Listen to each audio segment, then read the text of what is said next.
موضوع دیگر از جمله امارات سعودی کشور 4 شهروندی جمهوری تاجیکستان برای عضویت در صف جریان ممنوع حزب تحریر گناهکار دانسته شده نسبت به آنها جزای محروم ساختن از آزادی تطبیق گردید.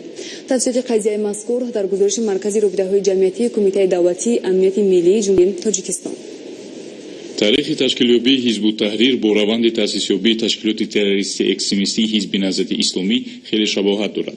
زیرا حزب تحریر در پایه عقیده‌های غایوی سازمان افراطی تشکیلات‌های دینی افراطی از جمله تشکیلات تروریستی اکستریمیستی حزب نهضت اسلامی و اخوان المسلمین تأسیس یافته است.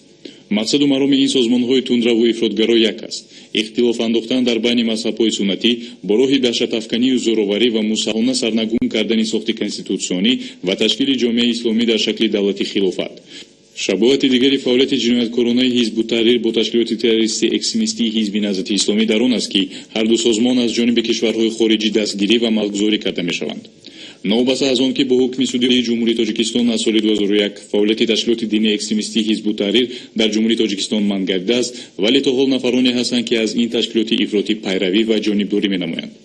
ماه январи سال 2018 در نتیجه چاره‌بینی‌های فوری جستجویی کارمندان کمیته دولتی امنیت ملی جمهوری تاجیکستان 4 نفر شهروندان جمهوری تاجیکستان: یوسوپов ولیجان یونس علیویچ سال تولدش 1969 زاده و اقامت کننده ناحیه رودکی، محمدعلیев خیراللهجان عبداللهجانویچ سال تولدش 1975 زاده ناحیه رودکی اقامت کننده شهر دوشنبه، قاسمov فرقت فیض‌الدینویچ سال تولدش 1983 زاده و اقامت کننده شهر کولوب، دادابویف نعیمجان سلیمبویویچ سال تولدش 1976 زاده ناحیه باباجون غفورов استقامت کننده شهر دوشنبه، راهبران سطحی بالایی حزب تحریر که مقصد داشتند به طور پنهانی فعالیت این تشکیلات اکستریمیستی را احیا نمایند بازداشت کرده بودند. گرچند دستگیر شدگان قبلا برای تشویق و ترغیب غایه‌های تشکیلات دینی افراطی حزب تحریر دستگیر و به مهلت‌های گوناگون شده باشند هم، ولی بعد به آزادی برآمدن خلاصه ضروری نبرآورده این جنایت را تکرارا صادر نمودند. در رفت گفتگوی منزل‌های استقامتی اعضایان این گروه زیاده از 70 نامگوی ادبیات مضمون اکستریمیستی و افراطی داشته در شکل الکترونیک دریافت و مصادره گردیده بودند. وابسته به قضیه مذکور ماه январи 2018 نسبت دستگیر شدگان با دسترسی ماده‌های 327 پریم 2 قسم 2 و 327 پریم 3 قسم 2 کدکس جنایتی جمهوری تاجیکستان پرونده جنایتی آغاز گردیده بود.